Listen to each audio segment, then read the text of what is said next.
Salut à tous, bienvenue chez la Maison Reptile. Aujourd'hui, on va parler de nourrissage des serpents en captivité. Donc, je suis avec Lemon juste pour le manipuler un petit peu et vous le montrer, mais ça ne sera pas le sujet de la vidéo aujourd'hui. Donc, on va parler de quelques petits points ensemble, que ce soit sur comment le nourrir, avec quelle proie, avec quelle pince aussi. On va parler aussi de où le nourrir, que ce soit dans le terrain ou à l'extérieur. Donc, on va énumérer pas mal de petits points ensemble, on a pas mal de petites choses à voir. Puis à la fin, on fera quelques petites démonstrations avec certaines des espèces à la maison. Allez, c'est parti. Alors déjà, en captivité, qu'est-ce que vous mangez les serpents? La plupart, vous mangez des rongeurs, donc ça va être du rat ou de la souris. Bon, on va te laisser te balader, donc tu sautes pas. Donc ça va être des rongeurs ou des souris. Il y en a quelques-uns qui vont manger quand même des lézards ou des poissons, comme par exemple les thamnophis qui vont manger des petits guppies. Après, la plupart, on va essayer de les passer quand même si dans la nature ils mangent des lézards. En captivité, on va leur donner surtout des rongeurs. Bon, il y en a un qui a décidé de faire le muscle sur ma tête. Donc en captivité, il y a plusieurs façons de nourrir les serpents. On va surtout parler de l'endroit, que ce soit dans le terrarium ou en boîte, que ce soit avec du vivant, avec du mort, avec du fraîchement tué. Donc il y a plein de solutions. Donc on va énumérer les avantages et les inconvénients de chacune. Et puis après, ce sera à vous de vous faire votre propre opinion sur comment vous voulez nourrir vos serpents, pardon. Je suis perturbé avec l'iguane sur la tête. Il se balade, il a bien grandi pour ceux qui suivent un petit peu. Mais non, aujourd'hui on parle des serpents. Donc comme je disais juste avant, on peut parler de la proie, donc c'est par quoi on va commencer. Donc il y a la proie vivante, la proie fraîchement tuée et la proie morte. Il y a trois façons de faire. Chacun ses avantages et ses inconvénients, donc on va en parler tout de suite. Donc si on veut commencer par parler de la proie vivante, les gros avantages vont être que l'apport nutritif à votre serpent sera beaucoup plus fort qu'avec une proie morte. Par contre, il y a des inconvénients. Donc, le premier, outre la maltraitance animale de faire souffrir la proie, ça il y en a beaucoup qui le considèrent, c'est vrai, après chacun a son avis dessus. Mais par contre, le gros inconvénient, c'est que la proie peut se défendre et blesser votre serpent. Donc si il le mord ou qu'il le griffe, ça peut faire de gros dégâts à votre serpent. Après, vous allez devoir l'emmener au veto, ça va vous coûter des frais, et donc ça peut faire mal au porte-monnaie et surtout très mal à votre serpent. Donc, à l'inverse, vous pouvez donner une proie morte, donc qui va diminuer l'apport nutritif pour votre serpent, mais par contre qui ne cause aucun risque. Le serpent ne pourra pas se faire blesser par votre animal, et en plus de ça, non, il n'y a aucune souffrance animale. En plus, quand vous achetez en magasin ou la plupart des éleveurs, les proies sont tuées de la meilleure façon possible, de la plus éthiquement possible. Nous, c'est ce qu'on avait vu durant mes stages par des vétos. La façon la plus éthique, c'est au CO2, donc ça les endort tout simplement. Donc comme ça, il y a moins de souffrance animale, en tout cas pour la proie. Et puis pour rajouter sur les proies déjà mortes, il y a des personnes aussi, qu'on peut comprendre, qui ne peuvent absolument pas donner de proie vivante à leur serpent. Ils ne veulent pas voir la souris, ils ne veulent pas se sentir coupables de tuer la souris. Du coup, ça sera plus simple de donner du mort. Par contre, du coup, à l'inverse de tout ça, il y a un entre-deux. Mais par contre, il faut être capable justement de tuer soi-même la souris et d'avoir un élevage ou d'acheter des souris vivantes. C'est le fraîchement tué. Donc une souris vivante qu'on aura tuée à l'instant, qui sera encore chaude, qui aura encore tous ses apports nutritifs. Et là, le serpent ne pourra pas se faire blesser. Donc c'est le mix des deux, mais le gros inconvénient, j'ai envie de dire, c'est qu'il faut pouvoir tuer la souris soi-même. Après, par contre, tu me fais mal à la tête, toi. Il faut savoir que certains serpents ne vont manger absolument que du vivant. Ils n'accepteront absolument pas le mort, malgré plein de techniques différentes que je vais vous énumérer après. Ils ne voudront pas de vivant. Nous, ça, pas de mort. Ça arrivait une fois avec un python régus qu'on avait qui n'acceptait que du vivant. Après, c'est possible qu'au début, ils acceptent du vivant et de les repasser aux morts. C'est déjà aussi arrivé avec certains sauvetages qu'on a fait à la maison. On les a récupérés, ils ne mangeaient pas. On leur a donné une ou deux proies vivantes. Et après, on les a passés directement aux morts. Ça, c'est aussi possible. Mais il y a certains individus auxquels c'est pas possible et il faut donner absolument que du vivant. Et donc là, faut être capable de donner du vivant. Ou sinon, il faudra s'en séparer. Mais après, quand vous l'achetez à un éleveur, normalement, s'il est honnête, il vous le... Normalement, s'il est honnête, il vous le dit s'il ne mange qu'au vivant. Nous, c'est déjà arrivé avec des boédons qu'on a achetés. Le propriétaire nous a dit il mange que au vivant. Donc, il faudra être capable de leur donner du vivant. Bon, après, nous, on a eu de la chance ou pas. Enfin, ou pas, c'est peut-être aussi parce qu'on gère bien. Mais on a donné peut-être 2 ou 3 fois du vivant et on les a passés directement aux morts. Donc, voilà.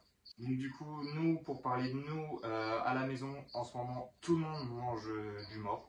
On en a récupéré quelques-uns qui mangeaient du vivant, on les a repassés tout de suite au mort, que ce soit des achats comme les Boédons ou des sauvetages comme du Python Rajus. Là, actuellement, du coup, tout le monde est au mort. Ensuite, du coup, il y a la question de où nourrir son serpent, et ça, c'est un des plus gros débats qu'on nous pose souvent en live sur TikTok ou dans nos vidéos nourrissage. C'est où est-ce que vous allez nourrir vos serpents. Nous, on les nourrit dans les terrariums ou dans les racks. C'est souvent conseillé aux débutants de nourrir hors du terrarium, et je vais vous expliquer pourquoi. Donc, comme je disais, on déconseille souvent le nourrissage en terrarium aux débutants, car en fait, il se peut que le serpent assimile l'ouverture du terrarium à du nourrissage, et du coup, quand vous allez mettre la main pour le manipuler, ou changer l'eau, ou faire du nettoyage, il va croire que c'est une proie, et il va taper. Donc ça, c'est le plus gros inconvénient de nourrir dans le terrarium. Après, quand on s'y connaît et qu'on maîtrise bien, on arrive à faire en sorte que le serpent sache différencier du nourrissage ou de la manipulation. Pour le nourrissage en terrarium, du coup, il ne faut absolument pas qu'il y ait de cohabitation de serpents. Ou alors, s'il y a cohabitation, il faut en retirer au moins un et le nourrir en boîte. Ou alors nourrir en terra, attendre qu'il ait fini, sortir celui qui a mangé, mais c'est pas bon de le sortir, puis refaire l'inverse. Ça, je ne le conseille pas. Au pire, vous en enlevez un, vous nourrissez l'autre dans la boîte et l'autre dans le terra. Parce qu'il ne faut pas nourrir deux serpents en même temps dans le même environnement. Sinon, le premier va pouvoir commencer à avaler la proie. Le deuxième pourrait avaler l'autre côté, et comme ils ne peuvent pas faire demi-tour, à un moment il y en a un qui va avaler l'autre, et du coup il y en a un qui va se faire manger. Donc ça, c'est un point très important à ceux qui font de la cohabitation de serpents. Ne nourrissez jamais vos serpents en même temps dans le terrarium. Le dernier point important aussi que j'ai envie de vous expliquer, c'est si vous nourrissez en terrarium, faites attention aux substrats que vous utilisez. Il y a certains substrats qui sont dangereux en cas d'ingestion pour votre serpent, et si du substrat se colle à votre souris et qu'il l'ingère, il va potentiellement faire une occlusion intestinale, et là il faudra aller au veto et pourra potentiellement en mourir. Donc si vous avez un substrat qui n'est pas adapté à votre serpent s'il en ingère, le nourrissez en dehors du terrarium. Donc du coup, pour pallier à tous ces problèmes-là, on va dire, il y a une technique qui existe, c'est sortir le serpent, le mettre dans une boîte, et le nourrir dans la boîte, et une fois qu'il a fini, on le remet dans son terrarium. Comme ça, il n'y a pas de problème de substrat, il n'y a pas de problème de nourrissage en cas de... Pardon, je commence à avoir chaud et lui il est en train de me détruire la tête, il a des sacrées griffes. Du coup, en cas de cohabitation, et en plus de ça, du coup, il saura que le nourrissage c'est que dans sa boîte, donc quand on va dans son terrarium, c'est pas de nourrissage, c'est de la manipulation. Par contre, cette technique a aussi un désavantage, surtout pour certains serpents qui vont stresser facilement comme les Python Rajus, c'est que du coup vous allez devoir le manipuler avant son nourrissage et du coup il peut stresser et ne pas accepter de manger. Donc ça peut arriver aussi. Il y en a qui sont habitués à manger dans leur terrarium, donc après changer tout ça et les nourrir hors terrarium, ça peut les stresser et ne pas être habitués. Perso, c'est déjà arrivé, nous, pour du gecko, quand je veux le faire en live, en boîte, mais ils n'ont pas l'habitude de manger dans cet environnement-là, du coup ils ne mangent pas. Pour les démonstrations, du coup, j'en sortirai un, je le nourrirai en boîte, mais par exemple, nous à la maison, tout le monde mange dans les terrariums. D'ailleurs, pour ceux qui nous suivent sur TikTok, toutes les semaines à peu près, dès que j'ai le temps, je fais du live nourrissage, donc n'hésitez pas à nous rejoindre sur TikTok, ceux qui ne le sont pas encore. Vous pourrez voir toutes nos bêtes manger en live. Donc maintenant, on arrive au dernier point, c'est comment donner la proie. Donc si c'est une proie vivante, bah, vous lâchez la proie et le serpent fera le travail tout seul. Hein, j'ai envie de dire, il n'y a pas d'autre chose à faire. Hormis surveiller s'il y a blessure à la fin ou pas, mais sinon bah, il n'y a pas d'autre chose à faire spécialement. Par contre pour le mort, il y a plusieurs points à voir et on va voir ça ensemble. Du coup, premier point, il faut que la proie soit bien chaude du coup, pour que le serpent puisse la détecter, parce que lui il va détecter la chaleur surtout, donc il ne faut pas que la souris soit froide, sinon il ne la détectera pas, ou il va détecter votre main qui elle sera plus chaude, donc bien avoir la souris chaude. D'ailleurs aussi, autre point, désinfectez-vous les mains si vous avez touché les souris. Il ne faut pas qu'il y ait l'odeur de la souris sur vos mains, sinon il va détecter aussi votre main. Ensuite, n'hésitez pas avec la pince à la faire gigoter pour faire style qu'elle est vivante. Et comme ça, il va la détecter plus facilement et il va l'attaquer. D'ailleurs, en parlant de pince, c'est aussi un sujet où j'avais vu sur TikTok, pour ceux qui ont vu l'erreur où je me fais mordre par un Morelia.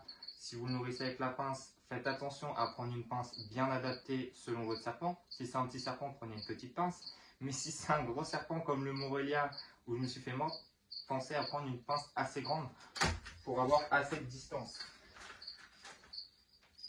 Et lui, il fait le fou. Donc, bien penser, oui, à avoir une taille de pince adaptée à votre serpent. n'ayez pas la même pince pour vos gutes que pour vos moraillas justement. Petite technique aussi pour si votre serpent a du mal à manger le mort, n'hésitez pas à ouvrir le crâne de votre souris pour décupler les odeurs. Lui, il va le sentir encore plus et ça peut vous aider. Nous, ça a déjà été un point important pour aider à démarrer un de nos serpents. Donc voilà, on a parlé de pas mal de points, donc je pense que je vais remettre Lemon qui se sera bien défoulé sur ma tête et sur mon dos dans son terrarium, puis on va passer à la démonstration avec certains de nos serpents. Du coup, pour la démonstration, on va commencer avec un serpent qui est réputé très bon mangeur. Donc voici Guest, notre gut Skyless Aneri. Donc on va nourrir avec une pince adaptée, une petite pince, avec une souris de taille adaptée, déjà morte, bien chaude. Vous voyez, j'ai presque pas besoin de la faire bouger. Elle fait une constriction pour l'étouffer parce qu'elle pense qu'elle est vivante. Et dès qu'elle va s'apercevoir que la souris est déjà morte, bon, elle fait toujours la folle, hein, pour ceux qui sont habitués sur TikTok. Du coup, elle fait la folle, elle la constricte. Une fois qu'elle va comprendre qu'elle est déjà morte, elle va l'avaler. Donc là, on va passer à du Python Réjus, qui eux sont réputés compliqués au nourrissage. Donc lui, surtout, on ne le sort pas de son terrarium, on évite tout stress. Et on va lui proposer, du coup, lui, un rat de taille adaptée. Bon, après, nous, normalement, ils sont habitués à être nourris le soir. Parce que les serpents, on sait qu'ils sont plus actifs au soir. Du coup, peut-être que là, ça va être compliqué. Mais on va lui montrer qu'il y a une proie, qu'elle est assez chaude. On va la gigoter. On va l'embêter un petit peu avec. Est-ce que tu vas la vouloir? Vous voyez, le python est plus compliqué que la gute, hein. La gute, n'importe quand, elle va manger. Le python, c'est un peu plus compliqué en journée. Ah, elle a commencé à sentir la proie. Vous voyez, il lui faut un petit peu plus de temps. Là, elle capte qu'il y a une proie. On va la gigoter pour faire comme si elle était vivante. Et hop, une attaque. Elle fait une petite constriction. Et vous voyez, pas de stress du coup. Et elle, ça mange quand même plus facilement. Pour la suite, on va passer avec du Viridis. Donc là, pareil, on le laisse dans ce terrarium pour qu'il reste levé et qu'il puisse attaquer par le haut. Donc là, on est sur de la souris de taille adaptée, encore avec une petite pince.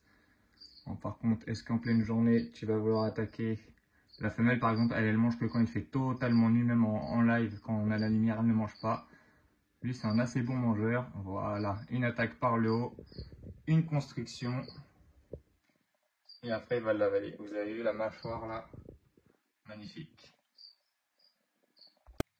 Et du coup, quand même, pour la fin de la démonstration, on va vous montrer du nourrissage en boîte. Donc, je vais aller chercher Ruby, notre boa.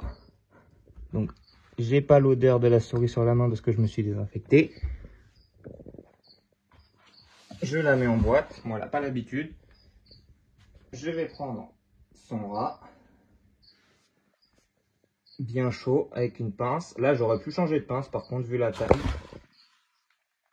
Et une attaque très rapide. Et là, je vais la laisser manger, du coup, dans sa boîte. Puis après, je pourrais la remettre dans son terrarium auquel j'aurais remis la cachette.